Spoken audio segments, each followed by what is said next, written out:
Hello everyone, welcome back to my channel. Viewers, आज मैं आपको बहुत ही बेसिक वर्ड्स की मीनिंग बताने जा रही हूँ। बोल सकते हैं अगर आप इंग्लिश को बोलना चाहते हैं, इंग्लिश लैंग्वेज को समझना चाहते हैं तो आज की क्लास आप ज़रूर देखें। तो लेट अस स्टार्ट, शुरू करते हैं आज की क्लास। सबसे पहला वर्ड है एट। एट का मतलब होता है पर। एट का मतलब पर। चलिए इसे एग्जाम्पल में देखते हैं। जैसे कि मैंने कहा मैं घर पर हूँ, मैं घर पर हूँ। अब मैं कैसे बोलूँगी? अब मैं कहूँगी I am at home. I am at home. I am at home. तो मैं घर पर हूँ। मैं हूँ इसके लिए मैंने बोला I am. घर के लिए मैंने बोला home और पर के लिए मैंने बोला at. मैं घर पर हूँ, I am at home. I am at home. Okay, I am का कॉन्ट्रैक्शन होता है I am. अगला वर्ड है बी। बी का मतलब होता है होना। जैसे कि मैंने कहा ये होना चाहिए तो मैं कहूँगी it must be. It must be, ये जरूर होना का मतलब होना। अगला वर्ड है इज। इज का मतलब होता है। जिस भी सेंटेंस में इज लगा होता है इसका मतलब वो सेंटेंस आपके प्रेजेंट का है। ठीक है, जैसे कि मैंने कहा मैंने कोई चीज़ देखी, मैंने कहा ये नया है, ये नया है। मैं कहूँगी it is new. It is new, ये के लिए मैंने इट का इस्तेमाल किया, नया के लिए मैंने न्यू वर्ड का इस्तेमाल किया और है के लिए मैंने इस का इस्तेमाल किया। ये नया है, it is new. It is new. Next है ऑफ। ऑफ का मतलब होता है का। ऑफ का मतलब का। देखिए इसके कई और भी मीनिंग होते हैं अलग अलग सेंस में, लेकिन एक मतलब होता है ऑफ का। तो जैसे कि मैंने कहा लकड़ी का टुकड़ा, तो टुकड़े की इंग्लिश होती है पीस, लकड़ी की इंग्लिश होती है वो। अगला है B Y. B Y by. तो बाय का मतलब होता है द्वारा। बाय का मतलब द्वारा। एक होता है बी यू वाई और उस बाय का मतलब होता है खरीदना और इस बाय का मतलब होता है द्वारा। जैसे कि मैंने कहा चलो कार द्वारा चलते हैं, चलो कार द्वारा चलते हैं। तो मैं कहूँगी let's go by car. Let's go by car, यानी कि चलो कार से चलते हैं, यानी कि किसके द्वारा आप जा रहे हैं? आप कार के द्वारा जा रहे हैं। तो द्वारा के लिए आप बोलेंगे बाय। लेट्स गो बाय बस। ओके, नेक्स्ट है इन। इन का मतलब होता है में। इन का मतलब में। जैसे कि मैंने कहा मैं पार्क में दौड़ता हूँ, मैं पार्क में दौड़ता हूँ। तो मैं कहूँगी I run in the park. I run in the park, park में दौड़ता हूँ।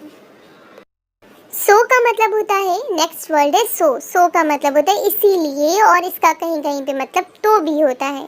ठीक है, तो सो का मतलब इसीलिए। मैंने जैसे कहा इसीलिए मैंने बात की, इसीलिए मैंने बात की। तो मैं कहूँगी so I talked. So I talked.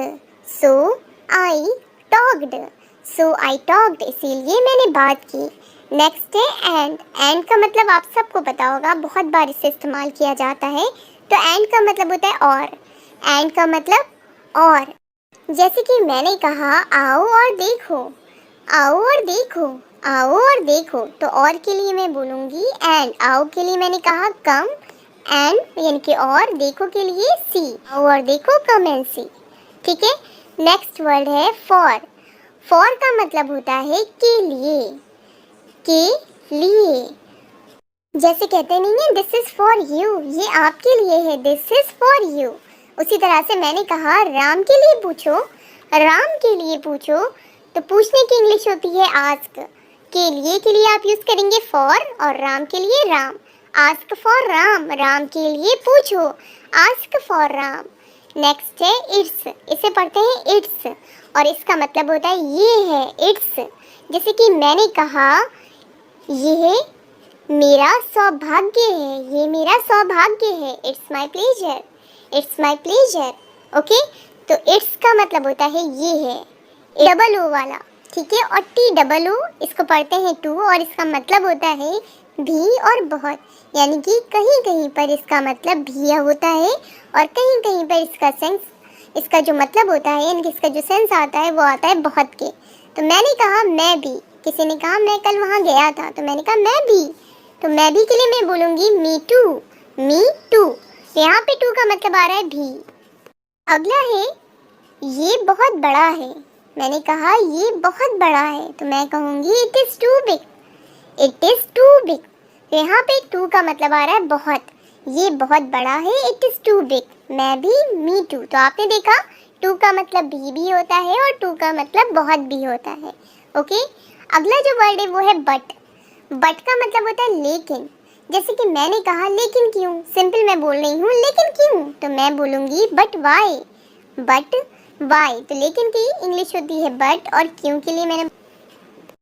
अगला जो वर्ड है वो है ऑफ। देखिए ऑफ में दो एफ है, ये एक है सिंपल ऑफ, उसका मतलब मैंने आपको बताया का, ठीक है।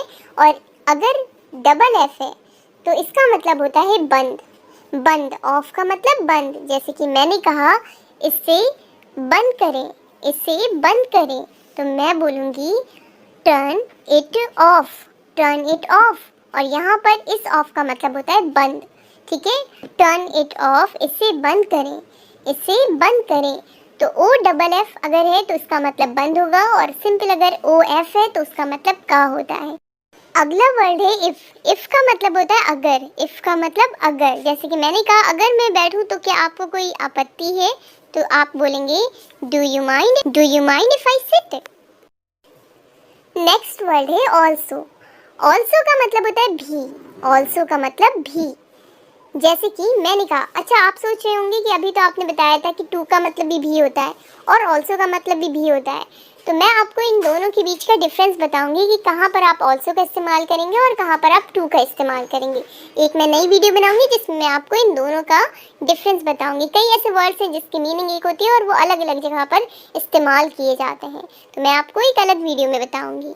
तो ऑल्सो मतलब भी होता है, जैसे कि मैंने कहा मैं भी गया, I also went, I also went. Okay, next है ऑल। ऑल का मतलब होता है सब या सभी। जैसे कि मैंने कहा सब खत्म हो चुका है, तो मैं कहूँगी इट्स ऑल ओवर। अगला वर्ड है इनटू। तो इनटू का मतलब भी मैं होता है, और मैंने आपको बताया कि इनका मतलब भी मैं होता है।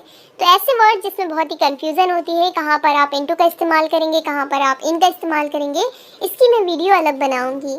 तो इनटू का मतलब मैं होता है, लेकिन मैं आपको शॉर्ट में बता दूं, जब कोई चीज़ बाहर से अंदर आती है तब मैं इनटू लगाऊंगी।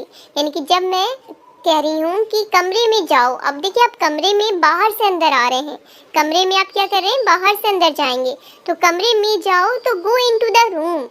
तो इनटू मतलब मैं होता है, लेकिन जब इस्तेमाल किया जाएगा जब कोई चीज़ बाहर से अंदर जाएगी। ओके, अगला वर्ड है एस। एस का मतलब होता है जैसा। एस का मतलब जैसा। जैसे कि मैंने कहा जैसा मैं कहता हूँ करो, जैसा मैं कहता हूँ करो, तो मैं कहूँ। नेक्स्ट है ए। ए का मतलब होता है एक। एक का मतलब एक। जैसे कि मैंने कहा यह एक किताब है, ठीक है, यह एक किताब है। सिंपल, बहुत ही इजी मैंने लिया है सेंटेंस, यह एक किताब है, ताकि आपको समझ में आए। तो मैं कहूँगी दिस इज अ बुक। तो यहाँ पे देखिए मैंने ए लगाया क्योंकि यहाँ पे कहा मैंने ये एक किताब है, तो एक के लिए मैंने कहा ए का इस्तेमाल किया। दिस इज अ बुक, और इसे पढ़ते क्या, आ पढ़ते हैं, this is a book, this is a book. अगर मुझे कहना है ये किताब है तो मैं कहूँगी दिस इज बुक, लेकिन मैंने कहा ये एक किताब है, तो एक के लिए मैंने यहाँ पे एक इस्तेमाल किया, this is a book. Okay, अगला है एम। एम का मतलब होता है हूँ, मैं ठीक हूँ, तो मैंने कहा I am fine, I am fine. और आई एम का जो कॉन्ट्रैक्शन होता है वो होता है आइम, ठीक है, आई एम फाइन, मैं ठीक हूँ, मैं ठीक हूँ। नेक्स्ट है वॉज। वॉज का मतलब था, क्या मैं गलत था, was I wrong, was I wrong, क्या मैं गलत था।